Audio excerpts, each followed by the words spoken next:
Bonsoir mes chers amis, nous sommes, comme vous le savez, à l'issue du jeûne du dit Tevet, en espérant que, comme on l'a annoncé la semaine dernière, que la décision de sa reconstruction ait été prise dans le ciel durant la journée d'aujourd'hui et que nous ayons le mérite de voir et d'assister à sa reconstruction, comme on le souhaite 3 fois par jour, que nos yeux soient là pour contempler le retour de la Shekhinah ici à Tzion, dans la ville de Yerushalayim. En tout cas, nous avons l'extrême joie et le plaisir de conclure le premier livre de Bereshit, puisque avec la paracha de Vaïchi, comme vous le savez, donc on arrive à la conclusion de ce livre merveilleux qui est le premier des 5, le livre de Bereshit, avec tout ce qu'on a pu apporter comme chidushim cette année, et que Bezrat Hashem, on soit zoché, on ait tous toujours le mérite d'apporter chaque fois de nouvelles explications, de nouveaux enseignements, parce que c'est vraiment une joie immense que d'approfondir ces textes sacrés qui ne cessent de nous apprendre toujours des choses intéressantes et à nous d'aller à la découverte de ces enseignements qui sont d'une profondeur et d'une beauté époustouflante. Et j'espère que je parviens à vous faire partager donc cette joie immense de pouvoir faire parler ces textes combien de fois millénaires et surtout que là, ça s'achève donc avec le livre de Vaïchi et la fin de Bereshit. Donc, c'est l'ère des patriarches qui prend fin et on va déjà commencer à parler du peuple juif, le Ham Israël, les béné Israël, les enfants littéralement de Israël ou de Yaakov. Mais on a un peu de peine de quitter nos patriarches avec tout ce qu'ils nous ont légué, tous les efforts, toutes les épreuves qu'ils ont traversées pour nous transmettre à travers notre ADN, comme on l'a vu précédemment, toutes ces forces qui nous permettent de continuer à vivre l'histoire et non seulement à la vivre, mais à la faire.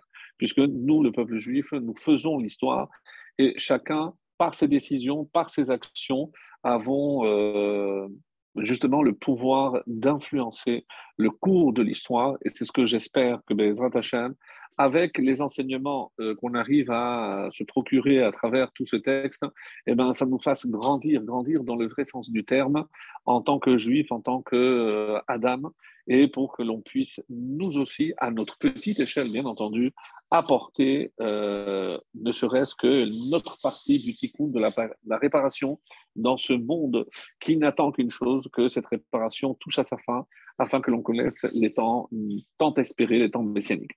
Voilà, après cette introduction, donc on va essayer de rentrer dans le vif du sujet, et nous arrivons ici à la fin, à la mort donc de Yaakov Avinu, avec quelques éléments qui, je l'espère, donc vont nous permettre d'appréhender tous ces événements avec un nouveau regard.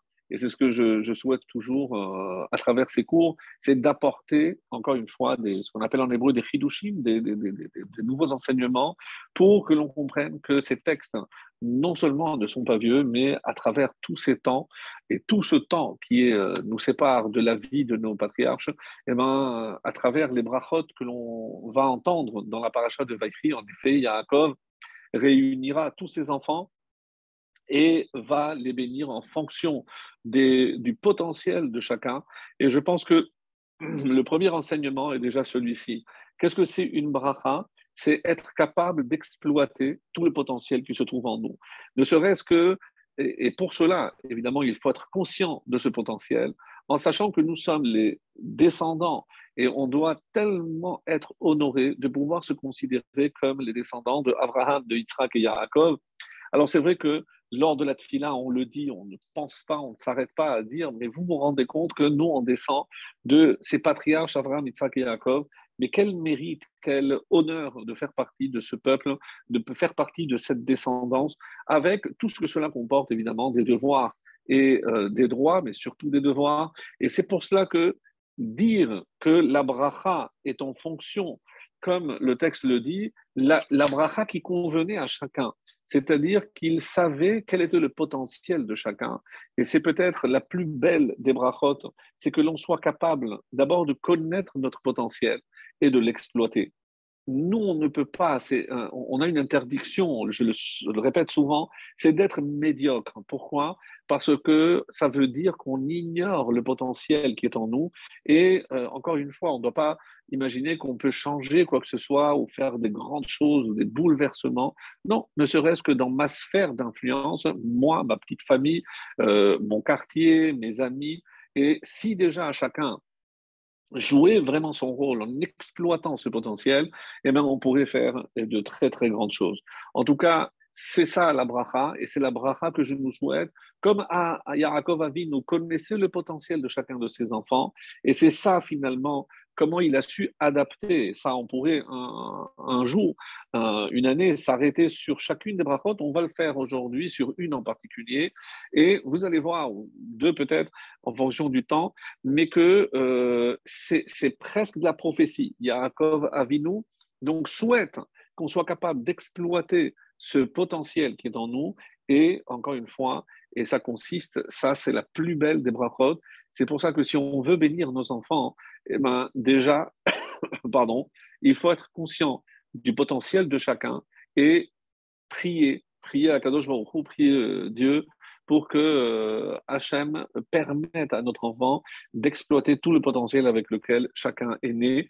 Et c'est à nous, nous parents, de les mettre sur les rails et leur faire prendre conscience. Je pense que ça, c'est une des premières démarches, peut-être parmi les plus importantes, c'est donner cette confiance à nos enfants, parce qu'un enfant qui est confiant, eh ben, c'est un adulte qui assume toutes ses responsabilités et qui est non seulement sûr de lui, chas shalom, c'est pas de la prétention, mais de savoir de quoi il est capable, parce que c'est comme ça qu'il va trouver le courage, la force et az Kannamer, comme on souhaite tous les matins dans cette Mishnah avant Vodou, donc que l'on soit vraiment impétueux pour utiliser toutes les forces que Hachem nous a données. Voilà ce que l'on peut dire avant de commencer de rentrer dans le début de cette paracha qui porte un nom, et on n'est pas étonné puisqu'on a déjà assisté à un effet similaire. En effet, la paracha qui parle de la mort de Sarah s'appelle Chaye Sarah, et la paracha qui parle de la mort de Yaakov s'appelle Vaïchi Yaakov. Yaakov a vécu. Alors, combien il a vécu? Sheva Esreshana. Donc, il a vécu 17 ans. Et Vahi Yemi Yaakov Shene Chayav, Sheva Shanim Ve Arbaim Umeat Shana. Donc il est mort à l'âge de 147 ans. Donc c'est le plus jeune des trois patriarches. Abraham 175 et Yitzhak 180. Alors, et on nous dit que ces jours approchent de la mort, et c'est pour ça que il va faire appel d'abord à Yosef, il va lui faire un serment, prêter serment, qu'il s'occupera d'aller l'enterrer en terre d'Israël auprès de ses ancêtres, autrement dit dans Me'at Amarpela.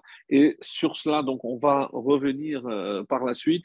Donc, quels jours ils sont arrivés, qu'est-ce qui s'est passé exactement lorsque on s'apprêtait à mettre à terre le corps de Yaakov après, rappelons-le, 70 jours. Il y a eu 70 jours qui se sont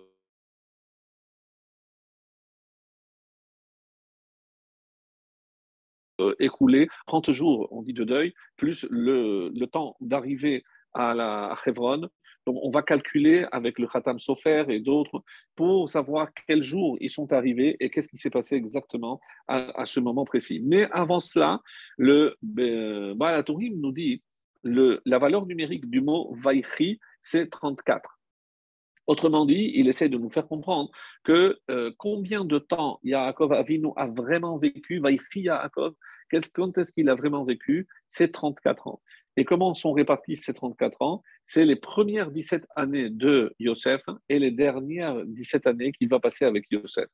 Donc 17 et 17, puisque comme vous le savez, il a été vendu à l'âge de 17 ans, donc il a profité de Yosef pendant 17 ans et ensuite les dernières 17 années où il va le rejoindre en Égypte jusqu'à sa mort. Donc 17 fois 2, c'est cette période de 34 ans. Et c'est ce que, un petit peu, on a dit par exemple par rapport à Vaïhiyu Chaye Sarah. Vaïhiyu, donc là aussi, on a fait le même exercice, c'est 37. Pourquoi 37? Parce que tant qu'elle n'avait pas d'enfant, c'est comme si elle n'avait pas vraiment vécu. Et on sait que quand quand Yitzhak est mort, pardon, Sarah est morte, Yitzhak avait 37 ans. Donc, c'est comme si les seules années qu'elle avait vraiment vécues, c'est les années où Yitzhak était en vie, existait, c'est-à-dire 37. Et c'est ce que le Baal-Tourim nous dit. Rabbeinu Bachaye nous dit quelque chose de très beau aussi. Nous dit pourquoi ces 17 ans, comment ils sont répartis. Une façon de dire qu'il y a eu une mida keneged mida. Tout père, tout parent, en règle générale, doit se préoccuper et s'occuper de ses enfants, donc notamment le nourrir, l'éduquer, l'élever. Et Yaakov Avinu s'est occupé pendant 17 années de Yosef. Et maintenant, le retour de la médaille, maintenant que la vie de Yaakov touche à sa fin, donc c'est l'inverse. C'est Yosef qui va se préoccuper de nourrir à travers ses enfants, une fois Ménaché, une fois Ephraïm, et jamais Yaakov sera seul. Donc il y a toujours un des petits-enfants qui sont considérés, comme il le dira, qui Reuven Veshimon Yuli, comme mes propres enfants. Et c'est ce qui nous permet de dire que lorsqu'on va parler des 12 tribus, Yosef laissera la place à Ephraïm et Ménaché, qui sont considérés comme des tribus. On avait déjà expliqué que ça fait automatiquement de Yosef presque un Hav. Pourquoi? Parce que s'il a légué ses deux enfants comme des tribus, donc il est presque au même titre que Yaakov qui a donné les 10 autres tribus, et ça fait de Yosef un Hav. Et c'est comme ça que nos maîtres expliquent. C'est pour ça que le livre de Bereshit se conclut, se termine par la mort justement de Yosef, le seul qui est mentionné dans le livre de Bereshit. Et il faudra attendre le livre de Shemot pour voir la mort de toutes les autres tribus, comme si Yosef avait un statut à part. Et on va le voir jusqu'à la fin donc, de ce shiur. Alors, le Tana de Eliyahu nous dit, c'est donc un texte qui est attribué à Eliyahu Hanavi. Tana de Eliyahu nous enseigne quelque chose de merveilleux et il faut le retenir depuis le début du cours jusqu'à la fin pour comprendre ce qui est en train de se passer et que représentent véritablement ces dernières 17 années de la vie de Yaakov. Alors, il explique comme ça, Hachem Natan de Yaakov Shanim Tovot, les années que Hachem a donné, a offert à Yaakov, les 17 dernières années, Ke'en Olam Haba. C'est comme le Olam Haba. Alors, on va essayer de comprendre. Qu'est-ce que ça veut dire que ces 17 années, il les a vécues comme si c'était le Olam Haba? Ça veut dire le Olam Haba, ça veut dire qu'il était déjà comme mort? Non. Le Olam Haba, il y a deux façons d'interpréter ce terme de Olam Haba. Soit je dis le Olam Haba, c'est là où les âmes partent une fois que l'on quitte ce monde. Mais le Olam Haba, c'est le monde Haba qui est en train de venir, c'est-à-dire les temps messianiques. Et on dit que ces 17 années ressemblent à justement cette période messianique. Et c'est curieux donc que cette paracha soit toujours lue généralement après le dit Tevet, alors que le dit Tevet, on a dit que c'était la date anniversaire de la décision prise de la destruction du premier temple, mais c'est aussi la date où la décision est prise, Be'ezrat Hashem, si le temple va être reconstruit ou non pendant cette année. Alors, toujours dans le Tana de Beliaru, on fait un parallèle dont on avait déjà parlé, et c'est un texte de Jérémie, où il y a 4 expressions, lo shalafti, velo shakati, velo narti, vayavo rogez. Alors, la traduction, c'est je n'ai pas atteint la quiétude, je n'ai pas été apaisé, je n'ai pas pu me reposer, vayavo rogez, et est venue donc la tristesse. Et Tana de Beliaru nous dit à quoi correspondent donc ces 4 expressions? Velo shalafti me Esav, donc c'est par rapport à Esav, et lo shakati, c'est Lavan, puisque on va attribuer cette expression, ces 4 expressions à Yaakov. Et c'est-à-dire que Yaakov, finalement, il a vécu, on avait déjà parlé, 4 grandes épreuves dans sa vie. La première de Esav, qui essaie de le tuer. Ensuite, l'Oshakati, c'est Lavan, les 22 années, 20 ans passés auprès de Lavan. Velonarti, c'est Dina, donc il a voulu trouver une tranquillité qu'il n'a pas trouvée, puisque Dina sera séquestrée. Vayavo Rogez, et est venue donc la tristesse par rapport à qui? Par rapport à Yosef. Donc on voit ici que ces 4 expressions correspondent aux 4 grandes épreuves vécues par Yaakov. Et comme Maaseh Avot Siman Abanim, cette règle on la connaît, que tout ce que nos patriarches ont vécu, c'est aussi un signe précurseur pour ce que leurs descendants vont vivre. Donc, si je dis qu'il y a 4, 4, ça fait toujours, chez nous, donc ça nous fait penser forcément aux 4 galouillottes, aux 4 exils. Et C'est quoi ces 4 exils? Donc, on le dit comme ça, et c'est un livre qui s'appelle Chesed d'Abraham, qui essaie de faire un lien. Il expliquera longuement comment je peux faire le lien entre chacune des épreuves de Yaakov avec l'un des 4 exils. Quoi qu'il en soit, hein, donc on dit que Esav, c'est par rapport à Bavel, Lavan, c'est par rapport à Madaï, Dina, c'est par rapport à Yavan, et on avait parlé à l'occasion de Hanouka, et Yosef, c'est par rapport donc à Édom, le 4e et dernier des 4 exils. Alors, le Or Gedalia, donc on avait dit le Rav Shorer, donc on l'a souvent cité, donc lui, il fait un parallèle magnifique et il nous dit, vous vous rendez compte que si je dis que après Yosef, hein, donc c'est Nigmera Galut Edom. Si je dis que Yosef correspond à l'exil de Édom, ça veut dire qu'à l'époque de Yosef se termine la galoute de Édom. C'est ce qui fait dire à Tana de Beliarou que si aujourd'hui on sait que c'est la fin, le 4e exil, que si on touchait à la fin de cet exil, ça voudrait dire que c'est le temps messianique. C'est ce qui fait dire que c'est Keren Olam Haba. Alors, une fois que je dis que l'épreuve de Yosef correspond à Édom, donc une fois que le malheur de la disparition de Yosef prend fin, comment? Eh ben, lorsqu'il se retrouve, donc les retrouvailles de Yaakov avec Yosef, qui finalement, ces retrouvailles mettent fin à cet exil.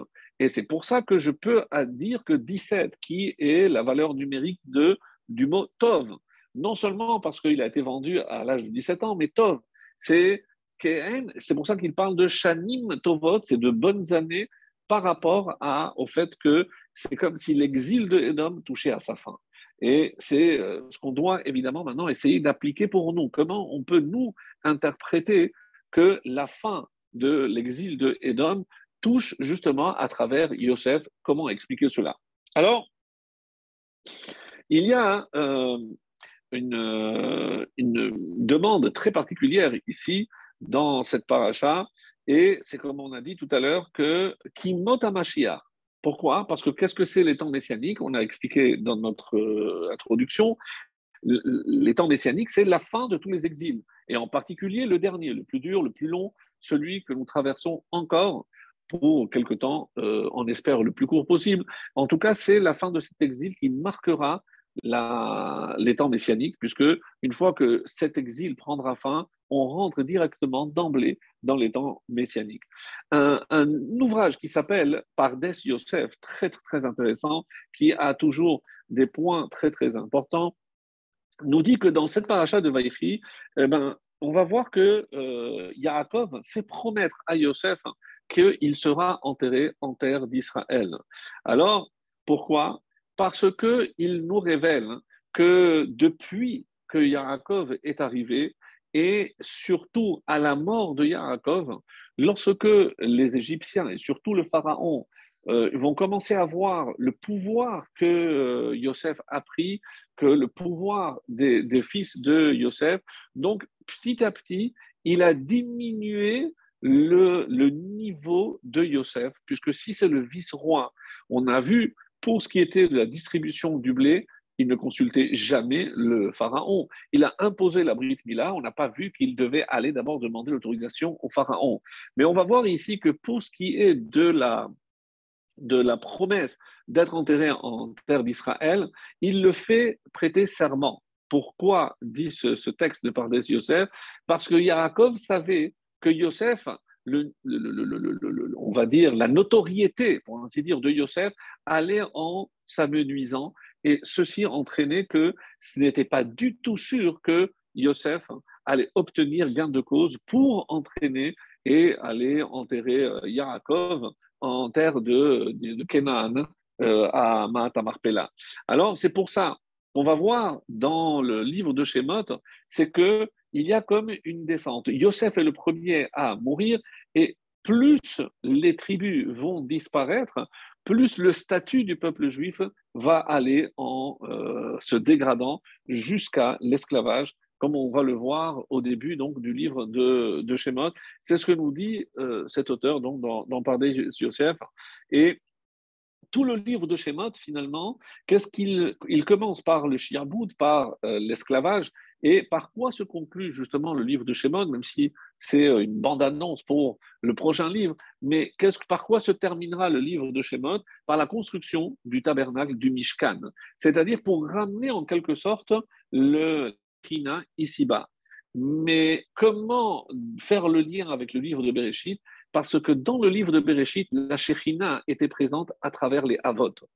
Donc on le sait, par exemple, depuis Sarah, qui avait 3 miracles constants dans cette tente, Rivka, qui va faire renouveler le fait qu'il y avait toujours cette nuée, le fait que la pâte durait d'une semaine à l'autre, que la bougie ne s'éteignait pas. Ces 3 miracles que l'on trouvera dans le Mishkan et qu'on trouvera plus tard dans le temple, eh ben, c'est pour nous dire qu'il faudra le Mishkan, pas simplement pour rappeler ces 3 miracles, c'est pour quelque part que le Ohel Moed, que cette tente dans laquelle on va placer les louchot, eh bien, que cette tente s'assimile à la tente de nos avot.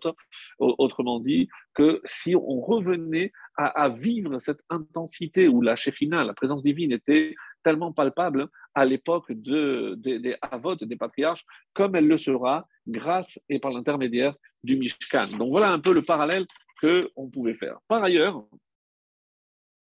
nous, comme vous le savez, le Shabbat, on va être déjà au milieu du mois de Tevet.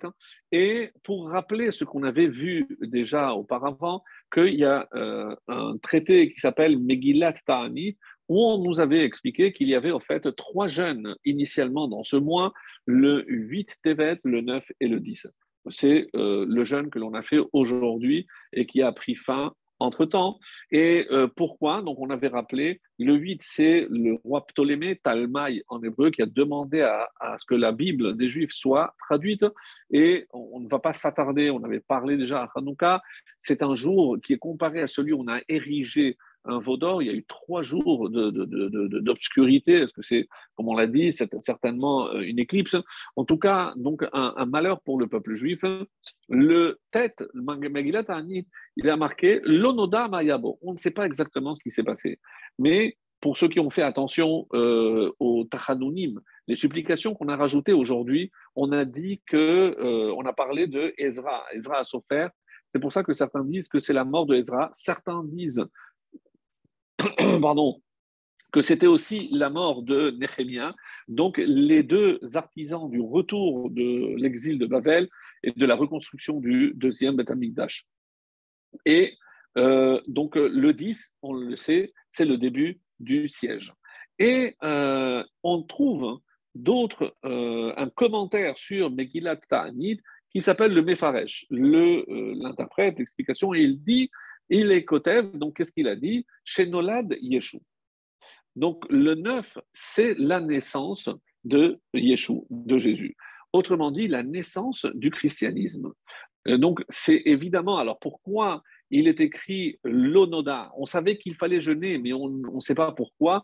Oui, on sait pourquoi, mais on ne peut pas le dire. Rappelons-le, il y avait évidemment beaucoup de censure pendant toute cette période-là, et on n'a pas osé écrire pendant la rédaction du Talmud tout ce qui touchait le christianisme était automatiquement censuré. Donc, tout le monde savait qu'on ne sait pas, mais on sait exactement, mais on ne peut pas le dire, mais c'était tacite, donc tout le monde savait. Et c'est comme ça que ce Mépharesh, cet interprète, nous dit clairement que ça correspond à la naissance donc, de Jésus. Alors, dans le Pri Tzadik, un ouvrage d'une profondeur extrême, alors il rentre dans des choses très très profondes et il cite un passage de ce qu'on appelle le Sefer HaYetzira. Alors c'est pas notre habitude, je vous dis tout de suite, on va essayer à notre niveau de comprendre ce qu'il retire et le Rabbi Tzadok Miloublin. Donc il essaye de nous faire un parallèle pour nous que l'on comprenne bien ce qui s'est passé le mois de Tevet. Alors, qu'est-ce qui s'est passé exactement? Alors, il dit comme ça, et il cite le Sefer Yetzira. Le Sefer Yetzira est un livre extrêmement court.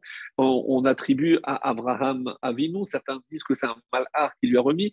Peu importe, mais c'est un livre où, si, comme les Shvatim, les tribus le savaient, on pouvait utiliser ce livre pour créer des animaux et créer même des êtres vivants qui ne pouvaient pas parler. On avait expliqué, c'était l'erreur de Yosef lorsqu'il les a accusés de certaines choses, alors il ignorait qu'ils avaient leur pouvoir, le Sefer Yetzira, qu'à travers, si on connaît bien ce qui est rapporté dans le Sefer Yetzira, on a le pouvoir de créer la vie des animaux, etc., mais qui n'ont pas le statut d'animal. Donc peut-être que c'est ce qui a induit en erreur Yosef en pensant qu'il pouvait manger sans faire la shrita, mais ce n'est pas considéré comme un vrai animal parce qu'il n'a pas été créé par Dieu. Donc bon, sans rentrer dans tout cela. Donc tout ça, c'est pour présenter un petit peu ce que le Sefer Yetzira. Et il nous dit, je vais lire et traduire et on va essayer, à travers le développement que je vous propose ce soir, essayer de comprendre un petit peu ce que le Sefer Yetzira veut nous dire par rapport justement au mois. Et si je l'ai choisi, c'est que ce mois n'est pas encore terminé, le mois de Tevet, et on va essayer de comprendre ce que l'on peut faire dégager de cet enseignement. Himlir ot ayin berogez. Alors, il a fait régner la lettre ayin berogez, donc avec tristesse. Vekachar lo keter. Et il lui a attaché, je traduis, je ne t'apprête pas, une couronne. Utsrafan zebazé, et il les a associés l'un à l'autre. Vayitzer bahem gedi baolam. Il a créé un agneau, gedi, baolam, dans le monde. Vetevet bashana. Et le mois de Tevet, dans l'année, kaved ban nefesh, donc un lourd dans le nefesh, Zachar unkeva, mâle et femelle. Alors, les mots sont là, la traduction est là, mais on a beaucoup de mal à comprendre tout ce que cela renferme comme enseignement très profond. Encore une fois, je n'ai nullement la prétention d'expliquer tout ceci, si ce n'est à notre niveau, qu'est-ce qu'on va révéler de ce qui peut l'être, encore une fois, à notre humble niveau. Et voici ce que les Chachamim expliquent. Alors, c'est un petit peu difficile de tout appréhender, mais on va le faire, j'espère, de la meilleure manière possible afin de pouvoir partager ces enseignements. Il est dit que Tevet est le mois le plus yaroud, le plus bas, le plus, pas dans le sens de modeste, mais vraiment le plus bas. Autrement dit, c'est le dernier des mois. Pourquoi? Alors, comme c'est marqué, et dans l'héritage que Yaakov a dû partager avec Esav, comme ça il est dit, Vatitspene ou Shelosha Yerachim, en parlant de Yocheved, on dit qu'elle a caché 3 mois. Pendant quel mois elle l'a caché? Et de là, on nous révèle que c'est les mois où les forces du mal peuvent l'emporter sur Israël. Et c'est pour ça que Esav, lorsqu'il incarnera justement cette force du mal, comme la Gemara nous dit, Halacha, Esav, sonné Yaakov, Esav, qui deviendra Edom, qui incarne à travers Amalek, son petit-fils, donc toutes les forces qui cherchent non seulement à détruire Israël, comme les nazis, comme l'Inquisition, sous toutes les formes possibles et imaginables, mais aussi pour écarter définitivement, chas v'shalom, la shérina de ce monde, la présence divine que nous incarnons. Donc, on comprend bien qu'ici, quand on dit que la mère Yocheved a protégé son fils, nous, le pshat, le sens simple, c'est que, évidemment, comme il était prématuré, pendant 3 mois, elle l'a gardé. Mais nous, on sait que vatitspénéo, c'est un terme où vraiment c'est garder, mais pour protéger. Pendant quels mois elle les a protégés? Et d'après le Harizal, ce sont les mois qui appartiennent à Esav, qui sont les mois où surviennent malheureusement tous les plus grands, les tristes événements, les grands malheurs que le peuple juif a subis, à savoir Tammuz, Av et le mois de Tevet. Donc, ces 3 mois qui appartiennent à Esav, selon le Harizal. Et quel est le symbole? Le symbole de Tevet, le Mazal, on dit que c'est le Gedi. Gedi, un chevreau, donc, qui est aussi assimilé à Seir. Seir, c'est le papa, c'est le bouc. Le bouc, et à qui quel est le personnage qui est comparé au bouc? Donc, c'est la peau qui était poilue, Seir aussi, c'est poilu, c'est Esav. Donc, il y a une indication que ce mois de Tevet appartient à Esav. Et c'est pour ça que vient le Pli Tzadik et il nous dit quelle est la ségoula du mois de Tevet. Et comme ça, il écrit HaChodesh hazeh segula letaken et pgam shel hanachash. Si on veut réparer le mal, tout ce que le nachash, le serpent originel, a abîmé dans ce monde. Et qu'est-ce qu'on a déjà expliqué souvent? Je ne vais pas revenir sur tout ce qu'on a déjà dit, mais le nachash, essentiellement, voulait séparer, voulait laisser Dieu dans le ciel. Donc, Dieu n'a rien à voir ici-bas. Et autrement dit, empêcher la Shekhinah de se révéler ici-bas par tous les moyens. Donc, si ça peut passer par la destruction du peuple juif qui, lui, fait tout pour révéler la présence divine, eh ben, que ce soit un Haman ou un Hitler, mais c'est tous cette même engeance qui cherche justement à empêcher le dévoilement de la Shekhinah. Alors, on dit que c'est la Ségoula pour réparer justement cela. Et si plus on essaye justement de nous éteindre, de nous porter atteinte, eh ben, nous, on doit se renforcer. Et ce mois de Tevet, si on a vécu ce jeûne comme il le fallait, en sachant que la décision allait être prise, si oui ou non le temple va être construit, avec évidemment les conséquences, c'est-à-dire tout ce qui est subconséquent à cette fin ou cette décision de construire le temple, eh ben, ça veut dire que c'est la fin de l'exil, la fin de l'hégémonie en quelque sorte de Esav, et c'est ce qui se traduit par le retour de la Shekhinah, la reconstruction du temple et évidemment la restauration de la Malchut David, de la royauté de David, autrement dit le Messie, le Mashiach.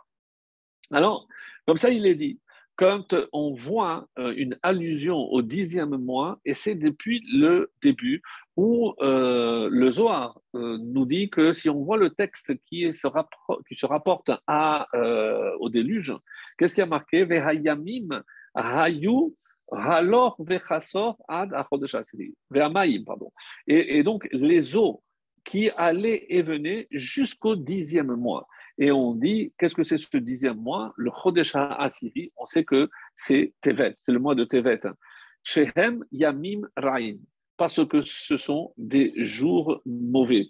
Et c'est pour ça que la destruction a duré jusqu'au 10e mois. Donc on voit bien que ce mois était déjà en quelque sorte prédestiné à des mauvaises choses. Alors, le Sfat Emet, pour reprendre justement cette notion-là, pour essayer d'approfondir et de comprendre encore un peu plus, je vous rappelle, il ne faut pas perdre de vue qu'on essaye de comprendre ce qui se joue dans le texte que nous avons essayé de lire et de traduire dans le Sefer Yetzira. Donc, on ne perd pas de vue, mais on avance. On dit que, et ça c'est un enseignement du Sfat Emet, on dit que combien de temps a duré la lumière que Dieu a créée? Alors, combien de temps on dit que l'homme en a profité? Alors, d'après certains, on dit que c'est le 6e jour où il a été créé et une partie du Shabbat. Autrement dit, puisqu'il a été créé la moitié du vendredi, plus une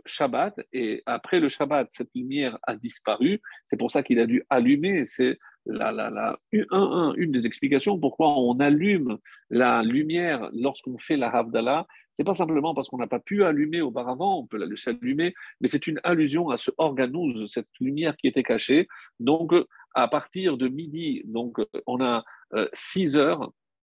Donc jusqu'à midi où l'homme a été créé, donc tout le reste du vendredi, plus les 24 heures du Shabbat, d'après nos Chachamim, c'est 36 heures. Et où est-ce qu'on retrouve ces 36 heures? Eh bien, sachez que c'est le nombre de lumières qu'on allume à Hanouka. C'est comme ça que le Sfat Emet nous dit Madlikin Shishim, Shloshim Veshesh, 36 Nerot, à l'exception évidemment du Shamash. Pourquoi? Et il rajoute cette phrase extraordinaire. Et pourquoi je dois allumer ces 36? Pour combattre l'obscurité qui se trouve pendant le mois de Tevet.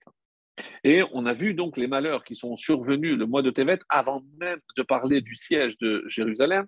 Et c'est pour ça que s'il est vrai qu'il y a eu trois avant les Chassidim, Rishonim, c'est comme ça qu'il est dit, qu'ils jeûnaient 3 jours. Nous, aujourd'hui, on n'a pas le niveau. Et c'est pour ça que le dit Tevet, il faut penser à tous ces événements. Alors, l'apparition du christianisme, en quoi ça nous touche? Évidemment, c'est ce qui a conféré la force à l'Occident, à l'Inquisition, à tout ce qu'on appelle aujourd'hui Édom, donc le royaume de Édom. Et si je compte du premier jour de Hanouka, c'est-à-dire le 25 qui se lève, jusqu'à la fin de Tevet, eh ben, combien de jours il y a, mes chers amis? 36 jours. C'est-à-dire que toute la fête de Hanouka, toute la lumière que j'essaye d'apporter à travers les jours de Hanouka, c'est pour combattre l'obscurité qui m'attend le mois de Tevet. Donc Hanouka vient justement pour lutter contre l'obscurité que représente le mois de Tevet. Et c'est pour ça qu'on va gratter un petit peu, puisqu'il y a jusqu'au 2 Tevet, la fin de Hanouka, et c'est là où il y a le plus grand nombre de lumières pour justement chasser l'obscurité de Tevet. Pour éclairer ce mois, et comme certains disent, d'où le nom de Tevet. Tevet, à part d'autres explications que nous avons données les années précédentes, mais quand le Kohen Gadol, le matin, il se levait, il allait nettoyer les nérotes. Et comment la Torah parle de préparation et de nettoyer les mèches et les coupoles, Hatavat Hanerot. Hatavat, c'est rendre bon. Hatavat, c'est-à-dire rendre apte. Autrement dit, puisqu'ils avaient brûlé toute la nuit, donc c'était sale, donc ils venaient, ils s'occupaient, nettoyaient, comme si quelque part le mois de Tevet vient pour nettoyer, pour chasser toutes les saletés que Édom ou les autres, d'ailleurs, les autres galouillotes, les autres exils ont laissé sur le peuple juif. Alors, le Béné Issachar, notre livre aussi très très profond, nous dit que le début, qu'est-ce qu'on symbolise à travers le 10 Tevet et même le 8, si on réfléchit, ou le 9, c'est toujours un début de quelque chose. Vous avez certainement remarqué que lorsque je dis que c'est le début de la traduction, c'est parce que ça va entraîner quelque part un abandon de la part du peuple juif. Petit à petit, ils vont s'éloigner de la langue hébraïque, c'est-à-dire de la langue originelle de la Torah, pour ne garder que cette traduction. Et c'est évidemment une catastrophe. L'apparition du christianisme aussi, c'est le début de quelque chose. Et le siège, c'est aussi le début de la destruction, le début de la fin de Jérusalem et du temple. Donc le Béni Issachar dit ça en 2 mots, Hatralta de Puranuta. Donc le début de tout malheur, Bacho de Chazé. Tout commence toujours le mois de Tevet, ce mois-là.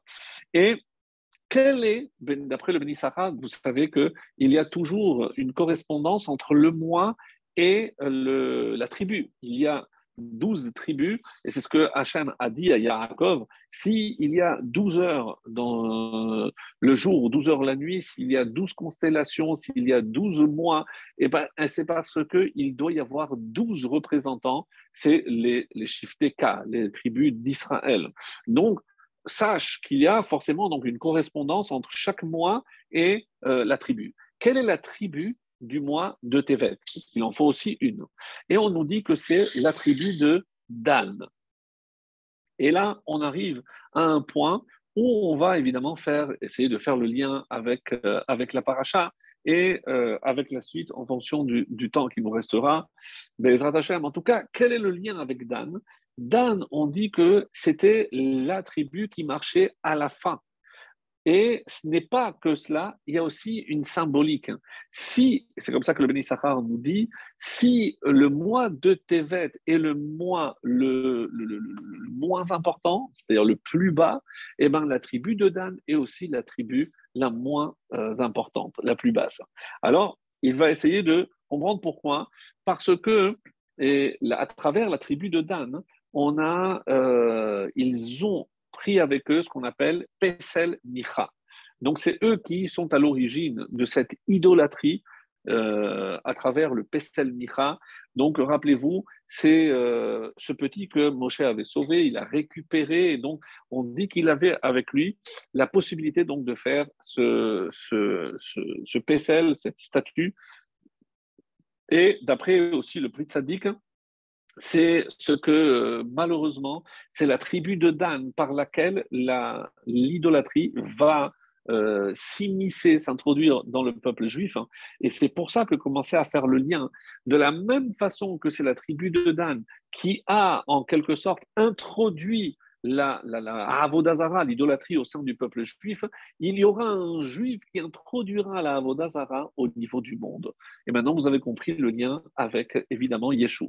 Yeshua, qui n'est autre qu'un juif, évidemment, c'est un Tana, qui va lui introduire aussi une forme de Avodazara pour l'humanité, malheureusement, avec tout ce que cela entraînait comme grand malheur pour le peuple juif. Alors, c'est pour ça qu'il dit, et on va voir parmi les bénédictions, qui a vu tout ceci par prophétie, bien entendu, c'est Yaakov Avinu. Yaakov Avinu, et c'est pour ça, en voyant ce que Dan s'apprêtait à faire, il a dit cette fameuse phrase, une phrase qui se trouve dans le texte des brachot qu'il a destiné à la tribu de Dan, Lishuatecha qui viti Hachem, et que nous traduisons généralement j'espère en ton salut, Hachem l'Éternel.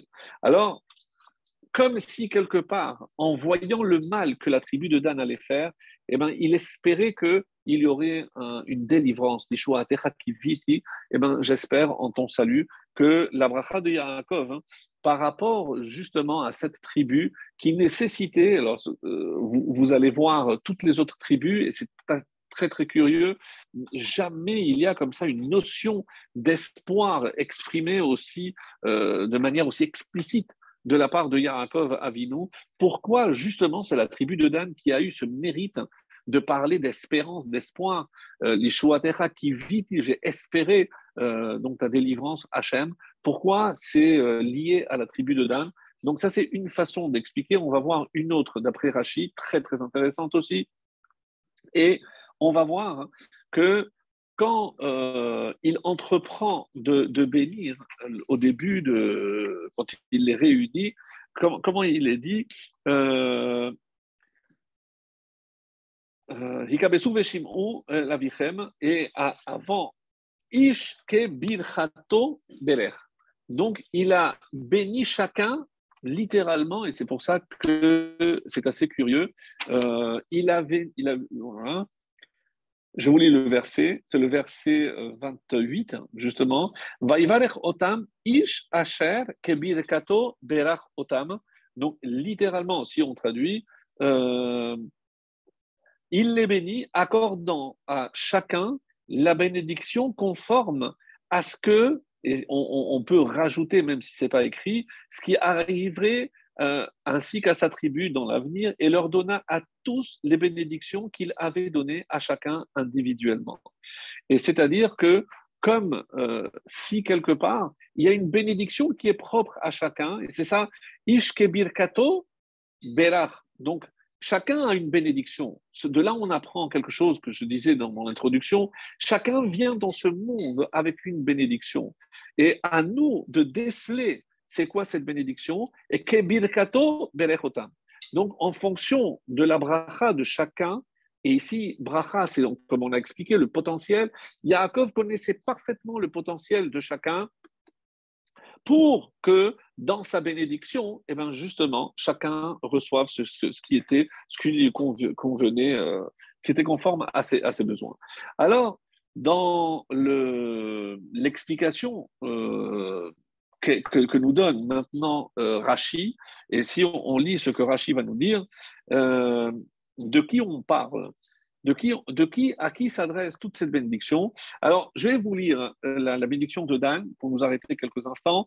Donc, nous sommes au verset 16 et qui touche donc en 3 versets la tribu de Dan. Dan yadin amon keachad shifte Israël, yehi Dan nachash ale derer, shefifon ale orach anosher ikevesus vaipol rochvachor, Lishuatecha kiviti Hashem. Donc, je vous donne la traduction. La tribu de Dan vengera les siens, les tribus d'Israël s'uniront derrière elle, et avec le commentaire de Rashi, c'est une prophétie qui touche, de qui on parle, c'est celle qui touche Shimshon, Samson, qui va vaincre, comme vous le savez, les Pélishtim. À travers donc ce leader, la tribu de Dan vengera les siens comme la plus distinguée des tribus d'Israël. Et comme Juda aurait pu le faire, mais en l'occurrence, c'est Dan qui va le faire. Ensuite, plus la tribu de Dan être tel un serpent sur le chemin, une vipère sur le sentier qui mord le talon du cheval pour désarçonner le cavalier, qui meurt ainsi sans que le serpent ne l'ait touché, selon le commentaire de Rashi. Et on dit que cette prophétie aussi s'est réalisée avec Shimshon, avec Samson. Pourquoi? Parce que lorsque le temple de Dagon, sur lequel il était attaché, est tombé, on dit Vaïpol Rochvo Achor, que le temple tombe en arrière. Pourquoi? Parce que s'il était tombé en avant, donc il aurait été enseveli et les Pélishtim, les survivants, auraient pu venir pour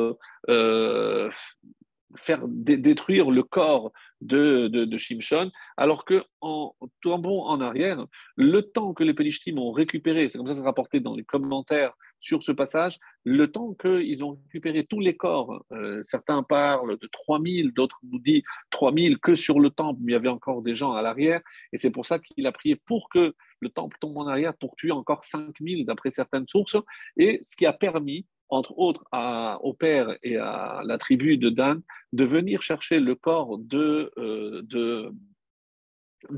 Shimshon. D'ailleurs, un texte fabuleux nous dit que dans le Seder HaDorot, on nous dit il a régné 40 ans. Et lorsque on voit dans le texte, il a régné 20 ans. Donc c'est ou 20 ans ou 40 ans. Donc pourquoi on ne se met pas d'accord? Combien de temps Shimshon est resté à la tête du peuple juif? Et si on compte vraiment, c'est 20 ans. C'est 20 ans qu'il est resté, puisque quand on connaît l'âge de son décès, il est resté 20 ans. Alors pourquoi on a dit 40? Parce qu'ils avaient peur qu'il revienne. Donc ça nous rappelle vaguement quelque chose. Quand ils sont allés chercher le corps de Shimshon, ils ne l'ont pas trouvé.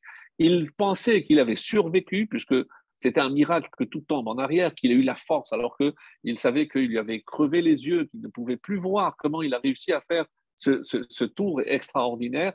Donc, la peur du retour, en quelque sorte, de Shimshon les a hantés pendant 20 ans encore. C'est pour ça que c'est comme s'il avait régné 40 ans, parce que pendant les 20 ans de sa vie, et même 20 ans après, ils ont eu la paix, les Pélishtim ont laissé tranquille le peuple juif, puisqu'ils avaient toujours peur qu'il ne se présente et qu'il il se manifeste à nouveau. Alors, et on termine.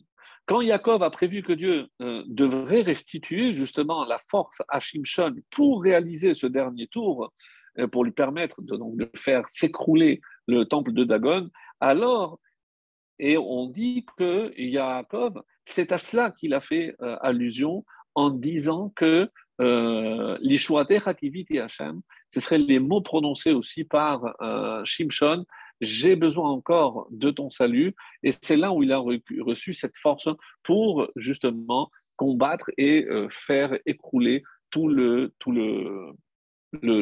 temple. Alors, donc tout ceci pour nous dire que c'est par rapport à Shimshon, donc tout ce que l'on vient de dire. Alors, quand on voit tout ceci, le Yerushalmi, c'est ce que je disais tout à l'heure, dont on dit qu'il a régné 40 ans, alors qu'on voit par ailleurs qu'il a 20 ans, et c'est l'explication que nous donne. Quand Yaakov Avinu a vu le sauvetage de Gidon et de Shimshon, il a prié. Il a prié. D'après le Targum Yonatan, donc on nous dit que c'est une prière que Dieu a adressée, Lishuatecha. Donc, nous, on veut ton salut. On ne veut pas le salut par l'intermédiaire d'un héros, que ce soit Gidon, comme dans les prophètes, comme dans les juges plutôt, ou comme Shimshon, qui lui a succédé aussi. Nous, on ne veut pas que le salut vienne à travers les hommes, Yeshua Techa. D'après le Targum Yonatan, la prière de Yaakov, c'est justement, c'est que nous, on veut sentir que le salut vient de ta main et pas par la main d'un homme. Ou alors, c'est à quoi ça fait allusion ta délivrance, c'est-à-dire qu'on n'ait pas besoin de toutes ces étapes. ta délivrance finale, autrement dit, envoie-nous directement celui qui incarne la délivrance finale, c'est-à-dire Mashiach Tzidkenu, le descendant de David.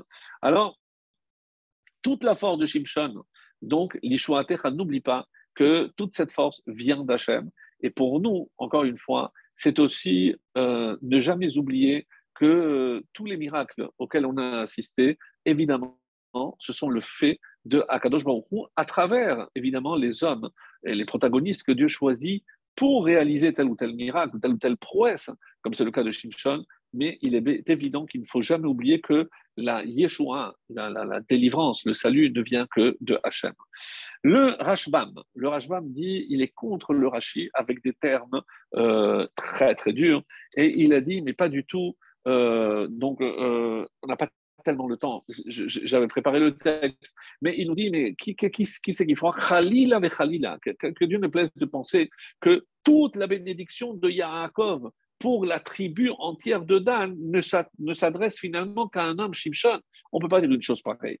Donc, bon, ça, le raisonnement se tient. Pourquoi Rashi, évidemment, se basant sur des textes de la Gemara, dans Sota notamment, où on parle de tout ça, avec le parallèle qui est fait avec Shimshon, donc il n'a pas inventé Rashi, mais en tout cas, le Rashbam est très, très, très dur. Il dit non, non, non, non, non, il y a ici quelque chose de beaucoup plus étendu. On ne peut pas imaginer que toute cette bénédiction ne concerne que Shimshon. C'est trop dire. Alors, il nous dit, quelle était la fonction de Dan? Il est dit que Dan était Me'asef l'école Hamachanot. Dan, on avait expliqué qu'il allait le dernier. Rappelez-vous, même lorsqu'on a traversé la mer Rouge, donc, comme d'ailleurs, je profite pour le rappeler, on dit qu'Hachem, il a fait 12 couloirs. Pourquoi il fallait 12 couloirs? Pourquoi on ne pouvait pas sentir cette unité en étant tous ensemble? Non, parce que chacun a sa spécificité. Quand Yaakov a béni ses enfants, il aurait pu faire une bénédiction globale.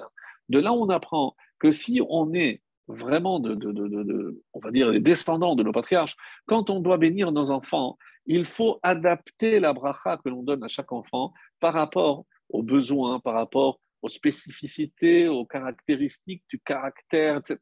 Donc, chaque bracha, ce n'est pas une bracha collective. Et on voit bien qu'il a individualisé. Chaque bracha est particulière. Et bien, de la même façon, pour que l'on comprenne que chacun a sa spécificité, et bien, Hachem a voulu nous faire comprendre à travers ces 12 couloirs, même au moment de la traversée de la mer Rouge. Alors, Dan Measef, l'école à Machanot. Donc, quand on venait nous attaquer par derrière, qui ont rencontré les derniers? Évidemment, si on nous attaquait toujours par derrière, Hanecheshalim, ben, qui étaient les derniers qui marchaient à la fin? C'est la tribu de Dan. Donc, d'après le Rashbam, une très belle explication. Pourquoi il avait besoin d'une délivrance supplémentaire? Parce que marchant à l'arrière, c'est eux qui étaient les plus exposés. Donc, Yaakov, qui a vu dans le futur, donc la marche des 12 tribus, il a dit qu'une protection particulière à la tribu de Dan, qui marche en arrière, qui est plus exposée que les autres. Donc, c'est une bracha qui se comprend parfaitement d'après l'explication très, très belle et très originale du Rashbam. Et c'est pour ça que Hachem fasse que tous nos ennemis qui arrivent par derrière ne fassent pas du mal à Dan et qu'ils soient comme un serpent, donc toujours sur le guet. Dès qu'il y a un cavalier qui vient pour attaquer par derrière, et ben, qu'il protège, parce qu'il est là pour protéger le peuple juif, alors que eux, à leur tour, soient protégés. Donc une très très belle bracha et qui s'insère parfaitement dans ce que représentait la tribu de Dan.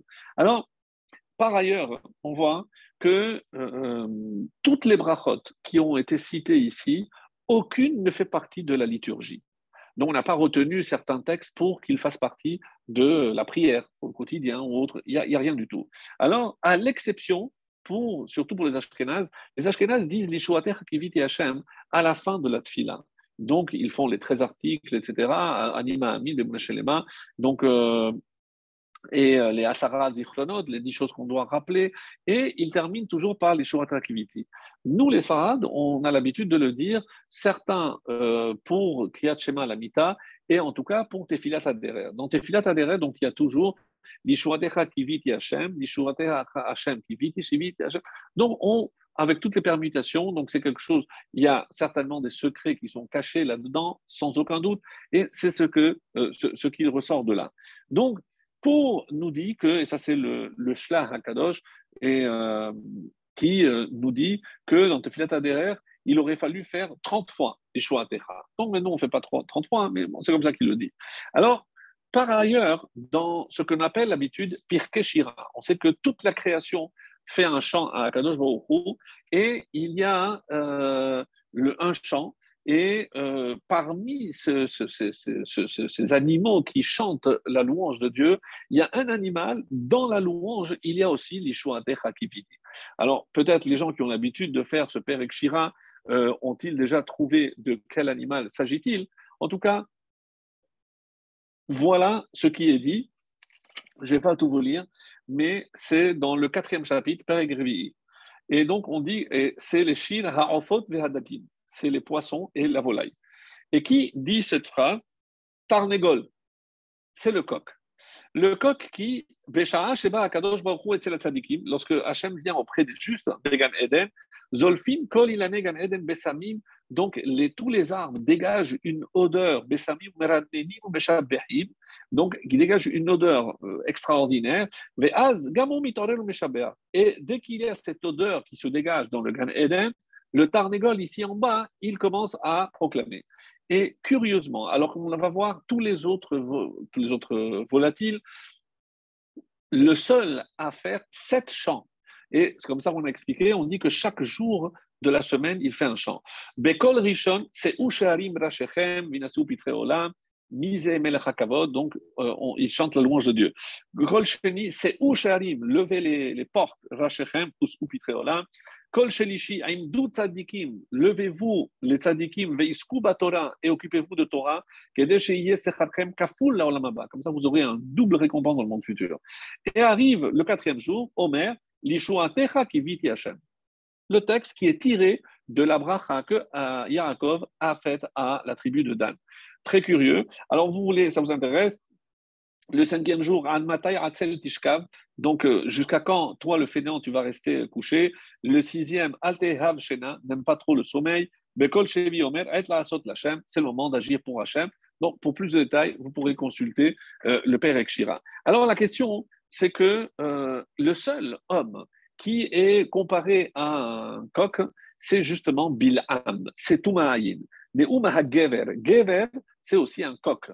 Donc, il s'est comparé à un coq. C'est curieux parce que, pourquoi? Et on dit pourquoi il a élevé 7 misbechot, 7 autels. Il a dit comme le Tarnegol qui fait 7 fois des louanges, alors moi aussi je vais faire 7 sacrifices pour Dieu. Donc, il se comparait au coq. Et comme il a fait 7 chants pour 7 jours différents, et le 4e, Nishuatech Activity, à quoi ça correspond? Qu'est-ce qu'il y a eu le 4e jour de la création? Le 4e jour, c'est les astres qui ont été créés.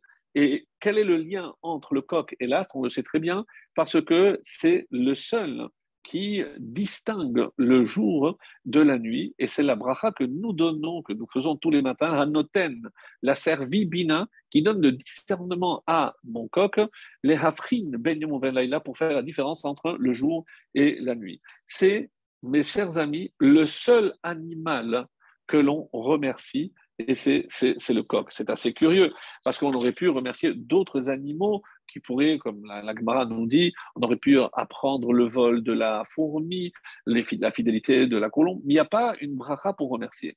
Quoi qu'il en soit, et c'est le Midrash Rabbin, et c'est ce que on va, dans un premier temps, rappeler.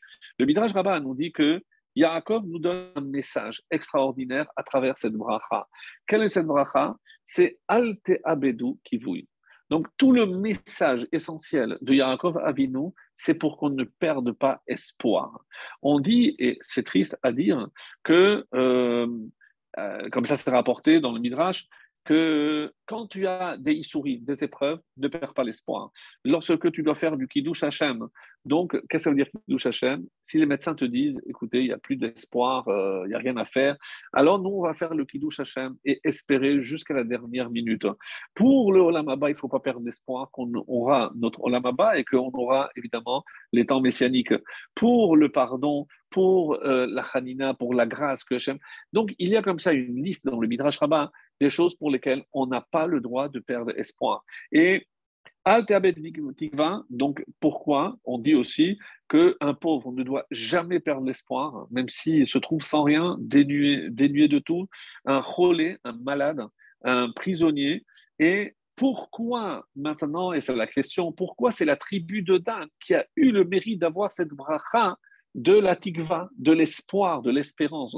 Pourquoi c'est l'Ishua Techa? Bon, indépendamment de ce qu'on a expliqué par rapport au fait, comme le Rashbam nous explique, il marche à la fin, ou comme Rachid nous dit, c'est par rapport à Shimshon, indépendamment de ça, maintenant on se pose une question beaucoup plus générale. Pourquoi c'est la tribu de Dan qui a eu ce mérite extraordinaire?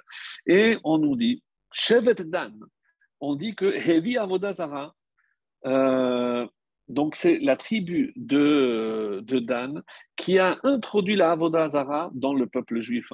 Alors, comme on l'a expliqué, par rapport au Pesel Micha. Et on a vu aussi Jéroboam, Yerovam ben Nevat, donc qui est de la tribu de Dan. Et où est-ce qu'il va placer donc lors du schisme, il y avait Rehovam, donc le royaume d'Israël, et le royaume du sud, et le royaume du nord, c'était Jéroboam, donc Yerovam ben Nevat, et il a construit justement, un c'était dans la tribu de Dan et l'autre à Bethel, pour deux misbechot, deux hôtels, pour empêcher donc les 10 tribus de se rendre à Jérusalem.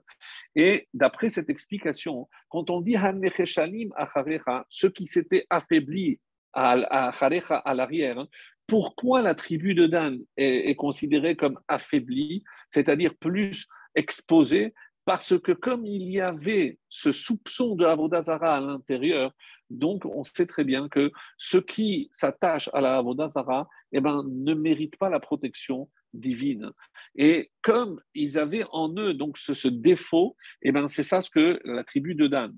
Et on comprend maintenant que ce mois qui correspond à Dan, c'est le mois qui a vu l'apparition ou l'apparition, si vous préférez, de Yeshua, de Jésus, qui va introduire cette Avodazara au sein du monde, donc en parlant du Père, en parlant de la Vierge, en parlant de la Trinité, en réduisant donc le divin à l'humain. Et c'est la pire évidemment, des idolâtries qui pouvaient exister. Et c'est comme ça que, en quelque sorte, on peut voir le parallèle avec la tribu de Dan. Alors, quand la tribu de Dan est rentrée chez Yaakov, comme ça dit le Midrash, très très beau, la tribu de Dan est arrivée et pour recevoir la bracha. Et Yaakov, donc chacun est rentré à son tour, Yaakov il le voit abattu. Je dis, mais qu'est-ce qui se passe, Dan? Pourquoi tu es triste? Écoutez bien. Elle dit, regarde toutes les tribus. Moi, j'ai eu un seul enfant qui s'appelle Hushim et il est sourd et muet. Comment tu veux que je ne sois pas abattu? Et c'est pour ça, c'est une très belle explication, indépendamment de tout ce qu'on a dit, encore une fois. Donc, l'Ishuatecha, regardez combien d'explications on peut donner sur 3 mots. L'Ishuatecha qui vit Hachem. Donc, et qu'est-ce que Yaakov lui a dit? Ne t'inquiète pas et ne perds pas espoir. Et où on voit la bracha de Yaakov, eh ben, sachez par exemple que la tribu de Binyamin avait 10 enfants. Donc, quand ils vont arriver à la sortie d'Égypte, combien ils vont avoir de petits-enfants avec des descendants? Ils sont 35 400, comme ça c'est rapporté dans la Torah. Et Dan, la tribu de Dan, a eu un seul enfant qui s'appelle Hushim. Et combien de descendants au moment de la sortie d'Égypte?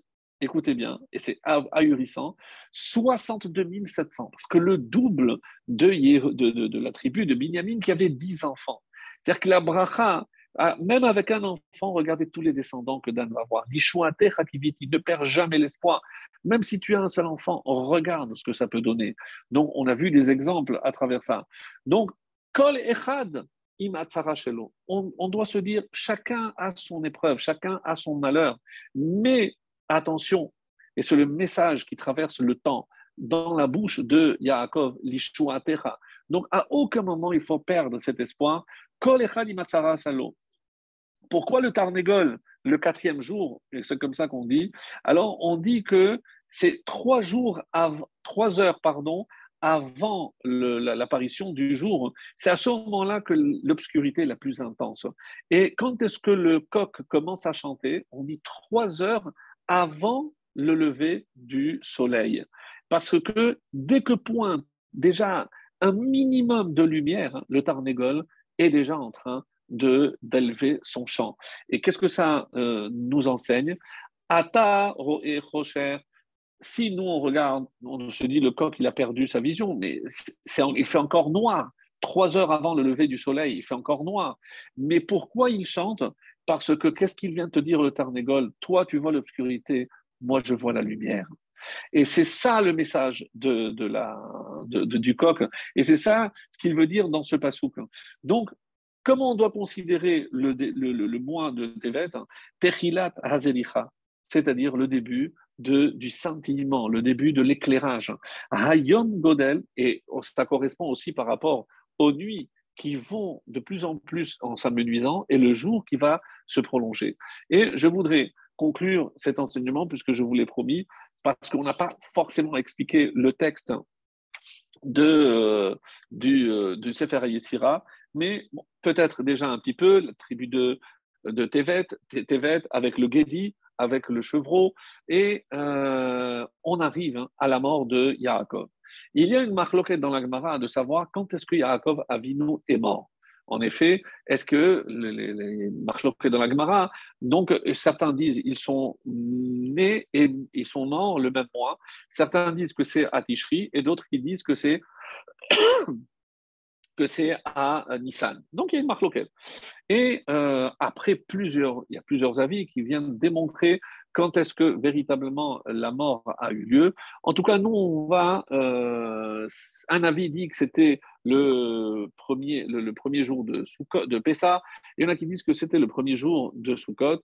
En tout cas, si on fait un calcul et on arrive à essayer de voir à quel moment, si on compte les 40 jours pour embaumer le corps, plus les 30 jours de deuil, plus à quel moment les enfants ont pris le deuil. Et c'est ça toute la question, parce que on attend, par exemple, Lo Alenu, si quelqu'un décède aux États-Unis, il y a des enfants qui restent aux États-Unis et des enfants qui vont prendre le deuil ici en Israël. Est-ce que ceux des États-Unis sont obligés d'attendre que le corps soit enterré ou ils peuvent prendre le deuil avant?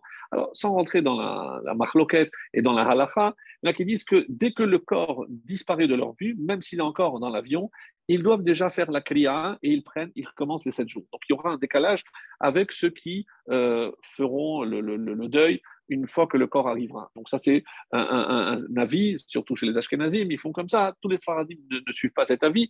En tout cas, pourquoi je dis ça?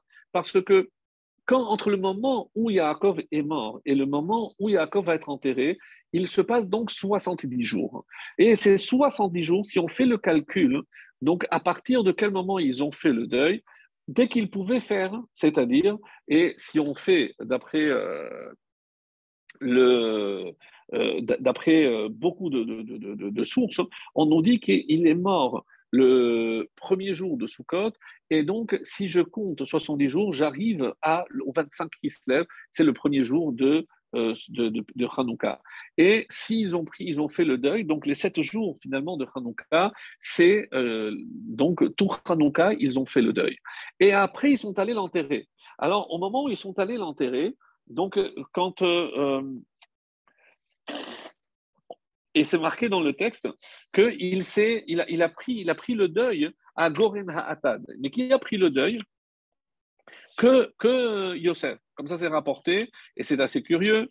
Vayamachane, Vayar Yosef Echaved Meod, et on dit Vayar Yosef Haaretz Hakenani et Ha'evel Goren Ha'atad, Vayomeru Evel Kaved de Mitzrayim, Alken Shakara Shema Avel Mitzrayim. Vayasu banav loken ka'asher tivam, vayisu oto banav, donc ils l'ont apporté. Vayashov Yosef, et donc là, on voit que tous les habitants ont entendu parler de ce deuil. Alors, qu'est-ce qui s'est passé, mes amis? Et c'est très important, parce que à ce moment-là, on dit qu'on craignait, qu'est-ce que Yosef craignait? Que toutes les nations ne profitent pour venir tuer les enfants de Yaakov. Tant que Yaakov était en vie, ils avaient une sorte de protection. Et là, ils ont dit, on va profiter. Qui sont les descendants d'Ishmaël, les descendants de Esav et les descendants de Ketura, la deuxième femme de Hagar. Tout le monde est venu. Et vient le Midrash et nous dit combien de rois sont venus pour s'attaquer au peuple juif. Et évidemment, vous ne serez pas étonné si je vous dis que le chiffre, c'est 36. 36. Et qu'est-ce qui s'est passé à ce moment-là? Lorsqu'ils ont vu sur le cercueil de Yaakov Avinu, ils ont vu la couronne de Yosef. Lorsqu'ils sont venus, qu'est-ce qu'ils ont fait? Eux aussi ont porté leur couronne. Et de là, donc c'est comme ça que le Midrash interprète ce qui est raconté ici. Et comme si, qu'est-ce que ça veut dire remettre la couronne? Ça veut dire, je reconnais que moi, je ne suis pas roi, que je ne suis rien devant Yaakov. Vous vous rappelez, au début, on avait dit que c'était comme le Olam Haba. Mais qu'est-ce que ça veut dire le Olam Haba? Où tout le monde viendra reconnaître la suprématie du peuple juif, de Yaakov et de Israël. Donc, on remet la couronne, ça veut dire qu'on s'annule devant vous. Ça, c'est les temps messianiques. Et le dernier, qu'est-ce qui s'est passé? Au moment où, justement, Yaakov s'apprête à être enterré, là arrive Esav. Et rappelez-vous, et c'est quelque chose de très beau qui est enseigné par nos maîtres, c'est qu'avec quel argent Yaakov Avinu a acheté le terrain de la Marat Marpella? C'est tout ce qu'il avait gagné chez Lavan. Rappelez-vous tous les animaux qu'il a offerts à Esav. Et qu'est-ce qui n'est pas raconté? C'est que je prends tout ça et laisse-moi une parcelle en Israël, c'est Meata Marpella. Et c'est pour ça qu'il y avait un contrat, et c'est ce qu'ils sont allés chercher. Naphtali va courir pour chercher ce papier. Comme quoi Meata Marpella a été vendu en bonne et due forme, et il avait payé une somme colossale. Pourquoi? Parce qu'il estimait que tout l'argent qu'il avait gagné en dehors d'Israël, eh ben, pour lui, ce n'était pas un argent, on ne va pas dire honnête, mais c'est comme ça que c'est rapporté dans les textes. C'est que celui qui habite en dehors d'Israël, c'est comme s'il n'avait pas de Dieu. C'est Ketubot, c'est un passage connu. Évidemment, qu'est-ce que ça veut dire? Chas de Shalom, il y a des gens, Rachi, on va dire, qui n'avaient pas. Non. Mais on compare. En Israël, c'est l'âme. Et en dehors d'Israël, c'est le corps. Donc, la preuve, c'est que pour Triatamétim, le corps qui est enterré en dehors, il faudra qu'il vienne en Israël, et en Israël, il reçoit l'âme. Donc, il n'y a pas d'âme en dehors d'Israël. L'âme, c'est ici qu'on la reçoit. Donc, qu'est-ce qu'il s'est dit, Yaakov? Cet argent, je ne peux l'utiliser que pour le corps. Et quelle est la meilleure utilisation que je peux faire pour le corps? C'est pour que je puisse enterrer mon corps. Et c'est pour ça que cet argent, il n'a pas voulu en profiter. Il a fait, il a payé des millions d'après les Midrashim, et il a payé une somme colossale, mais parce qu'il ne voulait pas utiliser cet argent en Israël. Il a utilisé pour acheter en Israël. Donc peut-être un petit message, ceux qui gagnent de l'argent en dehors d'Israël doivent servir à acheter un terrain en Israël. Je ferme vite la parenthèse après cette pause publicitaire. Mais quoi qu'il en soit, donc arrive donc cette discussion, Yaakov et attend, les frères en discussion, Esav arrive, toutes les nations sont d'accord, ils ont tous baissé la tête, sauf Esav. Esav ne cède pas, non, c'est moi qui vais être enterré. Et là, comme vous le savez, Hushim, qui est sourd, il dit, qu'est-ce qui se passe là? Il lui dit, ce rouquin-là, il nous a fait embêter. On dit qu'il a pris un bâton et il l'a tapé. Il l'a tapé, alors il n'a pas coupé la tête. On dit qu'il l'a tapé, c'est comme ça que c'est rapporté dans la Gemara, et les yeux ont sauté. Alors pourquoi les yeux? Et écoutez bien l'explication de Ben Yoyada, du Ben Ishraï, magnifique. Il a dit, ces yeux qui ont pleuré parce qu'ils n'avaient pas reçu la bracha, eh ben, il a eu une récompense et ses yeux sont allés au pied de Yaakov. Et quand Yehuda a vu ça, Yehuda, il s'est dit, mais il est encore en vie. Il a pris son épée, il lui a coupé la tête. Et la tête a roulé jusque à la poitrine de Yitzhak. Comme ça, c'est marqué. De Targum Yonatan, on dit que c'est Yitzhak. Pour la Gemara, on dit que c'est les yeux, c'est Yaakov. Et pourquoi la tête avec Yitzhak? Parce que cette tête qu'il a nourrie, c'est parce qu'il avait accompli aussi la mitzvah. Et pourquoi, rappelez-vous, pourquoi Yaakov avait peur? Parce que Esav avait accompli deux mitzvot. Une qui Boudavahem et la deuxième, Yeshuv Eretz Israël, parce que lui n'a jamais quitté la terre d'Israël. Esav, oui, Esav n'a jamais quitté Israël. Donc, du coup, quand il a acheté cette parcelle de terre à côté de son père, il voulait rattraper en achetant en Israël pour qu'il puisse reposer éternellement dans la terre d'Israël et être à côté de son père pour rattraper le kibbutz de Avahem qu'il n'avait pas fait. Donc, voilà ce qui s'est passé. Qu'est-ce que je retrouve finalement Et c'est dans Ketuvot Nunhe 55, c'est Tosfot qui nous dit, mais je n'ai pas compris pourquoi il a fallu donc que Dan commence, rappelez-vous, on en avait parlé, et que Yehuda termine. Quel jour, si je compte la fin de Hanouka, et qu'il y avait 8 jours jusqu'à arriver en terre de Canaan, jusqu'à Ma'at Marpella, donc ils ont quitté la fin de Sukkot, le 2 Tevet, et ils sont arrivés 8 jours après, le 10 Tevet. On dit que le 10 Tevet, c'est le jour où on a enterré. Et comme Esav, la tête de Esav est rentrée chez Esav, chez Yitzhak, et donc c'est ça qui a donné le droit et le mérite des générations plus tard à Nebuchadnezzar de pouvoir conquérir la ville de Jérusalem. Parce que Jérusalem et Yerushalayim dépend, comme c'est le mérite de la Hakeda, et comme Esav était prêt aussi à se sacrifier, toute cette discussion qu'il a eue avec son frère Yitzhak, et donc finalement, avec Yaakov, pardon, et c'est pour ça que finalement, la tête de Esav, qui a toujours voulu honorer son père, eh bien, se retrouve avec son père, et c'est ce qui a donné la force, le dit Tevet. Donc le dit Tevet, c'est le Yarsait de Esav, c'est ce qui a donné la force à Nebuchadnezzar. Mais qu'est-ce qui s'est passé aussi? Dan avec Yehuda, c'est les deux qui ont aussi permis la reconstruction du temple. Parce que qu'est-ce qu'on avait dit, rappelez-vous, un ancien cours par rapport à Léa et par rapport à Rachel. Donc, il n'y a rien qui soit fait en Israël qui ne soit pas fait comme le Beth Amikdash, le temple, c'est avec quelqu'un de Rachel et de Léa. Toutes les deux participent toujours. Dan, évidemment, c'est des tribus de Bilha, donc qui est attribué à Rachel. Et c'est pour ça qu'il y a les Chachamim qui nous disent que Rachel, c'est 238, c'est aussi Vaihi Or, que la lumière soit. Parce que c'est elle qui a apporté cette lumière. Donc on ne sait pas quand est-ce que Léa est morte, mais on sait que dans ce qui est ici, ce que l'on vient de dire, c'est que la lumière est apparue aussi le 10 Tevet. Et c'est pour ça que, même si pour nous, on est déjà le 11 Tevet, mais le 10 Tevet, c'est l'apparition aussi de la lumière. Les jours commencent à être plus longs, mais dans les deux sens du terme. Et c'est ce on doit se dire, que finalement, quand on voit le mot Chushim, nous dit le Ben Ishra et Ben Yoyada, nous dit Chushim est écrit sans vav. Chushim, Chet, Shin, Yud, Mem. Mes amis, c'est quelle lettre? Meshiach. Oui. Chushim, c'est le Mashiach. Alors, il y a le Mashiach Ben Yosef, c'est-à-dire celui qui va. Rappelez-vous, qu'est-ce qu'on avait dit dans le Sefer Yetzira? Himlir ot ayin, ayin, les yeux. Qu'est-ce qu'il a fait d'abord? Il a fait perdre la vue à Esav. Il a perdu les yeux. C'est-à-dire, on lui a donné la récompense qu'il a pleuré, alors on lui a donné la récompense. Mashiach Ben David, c'est celui qui va mettre fin aux 70 nations. Et qui vient après pour mettre un terme à Esav définitivement, c'est Yehuda, c'est le Mashiach ben David. Donc, une allusion dans cette paracha à Mashiach ben Yosef et à Mashiach ben David qui se révéleront. Et donc, la lumière, à partir de cette obscurité, grâce encore à la lumière, les 36 lumières de Hanouka, qui sont venues éclairer ce mois obscur qui appartient à Esav, mais par notre mérite, Be'ezrat Hashem.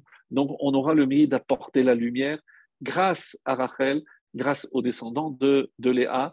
Et on verra, si on voit que le Mashiach ben Yosef a commencé son œuvre, qu'on voit le plus vite possible le Mashiach ben David.